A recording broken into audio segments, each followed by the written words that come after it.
Hello and welcome to Caring Matters Podcast. I'm Liz Tassone, volunteer host, and I'm here today with Dr. Renee Zuccharo.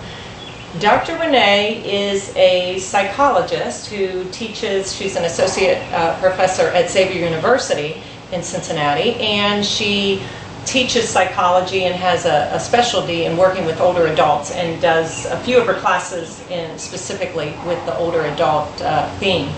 And she's here today because one of the new ventures she has undertaken is to begin to see clients who are in a counseling way, who need help with an older adult or because they're working with an older adult. And so she's kind of venturing out in that way and wants to talk to us about, when would it be that you might need these type of services. So she's going to talk to us a little bit about depression or anxiety. So welcome, Renee. Thank you.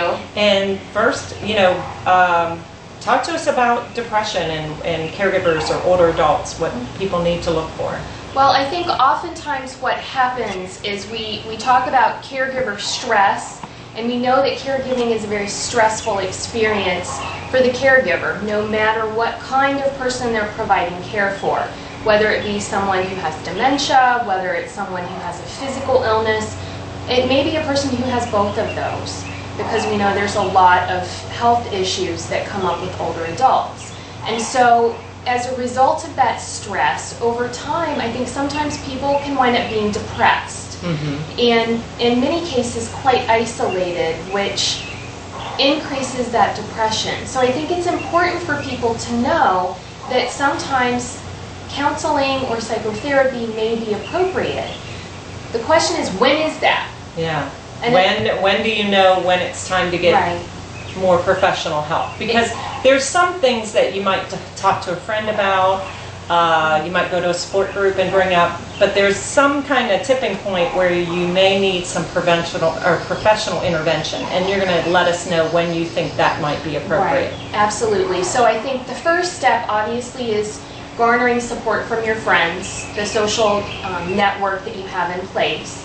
A next opportunity would be a support group which Catholic Charities offers a variety of in this area. Right. I think the tipping point is different for different people, and I would encourage people to, when they get to that point and they're beginning to wonder, am I doing as much as I can to help myself? Is there something else that I need to do?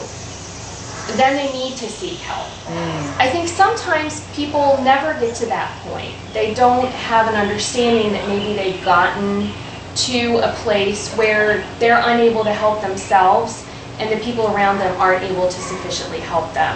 So if they're experiencing sadness, a great deal of sadness, over the course of a couple of weeks, if their eating habits change immensely, where they don't really have an appetite, where they have a great increase in their appetite, they're losing weight, they're gaining weight very quickly, if their sleep habits change and they're no longer sleeping very well. We know caregiving is stressful. People are stressed, they don't sleep well. Or if they feel like they need to sleep more just as a way to escape. Those are frequently what we refer to as vegetative symptoms, but other things can also come into play. For example, if they're very irritable, and so things that didn't used to bother them and they're quite irritable or angry, if they're crying, if they really aren't enjoying anything that they used to. Hobbies, if they have time for hobbies as a caregiver, but even just everyday tasks maybe that they used to enjoy, and they no longer enjoy those things, it may be a good time for them to seek help. And I think it's important for us to talk about anxiety in addition to depression, because oftentimes I think depression is the first thing that comes to people's minds, but they forget about anxiety, which in many cases is actually more common in caregivers than depression is. So symptoms of anxiety oftentimes will overlap with symptoms of depression, but some of the symptoms of anxiety could include things like not being able to concentrate, not being able to focus because you're so overwhelmed with anxiety, worrying a lot to excess. Some people are naturally worriers, What if that worry becomes more excessive than it used to? Again, difficulty functioning in everyday life. There are lots of different kinds of anxiety disorders. It could be a generalized anxiety where it's just kind of free-floating in there and the person's constantly on edge. Or it could be something like a panic disorder where the person is having anxiety to excess, panic attacks. It could be things like obsessive compulsive disorder. So depression, I think, is more homogeneous in some respects, where we can say, okay, this is the laundry list of symptoms that somebody might have. Anxiety is very broad, and so there are lots of different types of anxiety that somebody might have that would benefit from counseling or psychotherapy. So this is something maybe a friend might notice, or a family member may say, you don't seem yourself. Yes. You know, this used to not bother you. And so you may get kind of triggered by other people saying, this, you don't seem like yourself. And I think the person may have two different reactions. One, to say, oh gosh, you're right, I'm not myself. I'm feeling a little sad, or I'm feeling a bit anxious, or gosh, there's something wrong with me? No, I don't think so. I'm doing just fine. I've got everything together. And they may, in fact, kind of brush that off, when in fact there may be really something significant going on. Okay. And so what might, okay, let's say a caregiver is noticing that their trigger points are much closer than they used to be. They're reacting in a mad way or in an angry way often. Where might they go with that? What, you are now offering some one-on-one counseling services? Yes. Okay. So I am actually doing private practice work now on a part-time basis through a local private practice, Sparks Psychological Services, which is located in the Landon Office Park. Okay. And so my hope is to be able to provide services to older adults, their families, and caregivers through that private practice. So I'll be doing counseling and psychotherapy. Okay. And so really issues related to either the caregiving, especially issues related to caregiving and or aging. Yes. So both the older adult and their caregivers. Yes. Is where you see your niche area. Yes. And you know, I think it's an unusual area of expertise and practice. Most folks will have an area of expertise more globally with adults.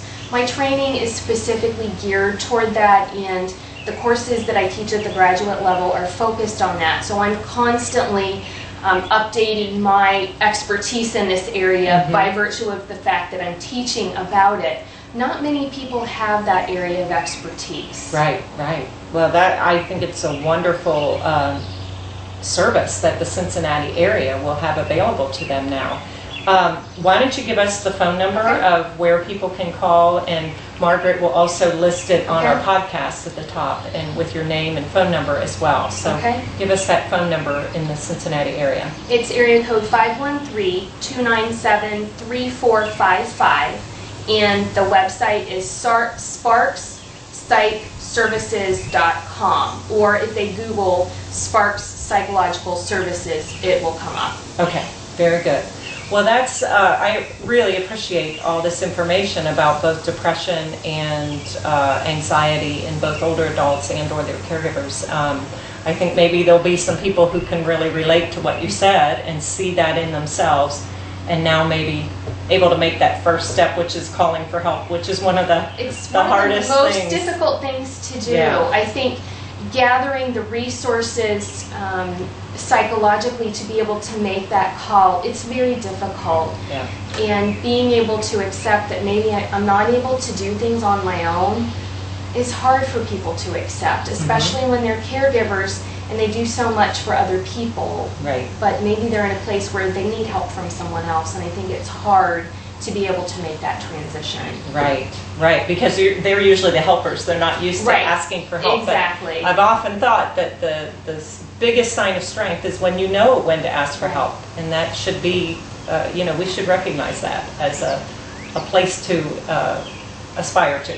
Well, asking for help when we need it. Exactly, and I think the other thing is the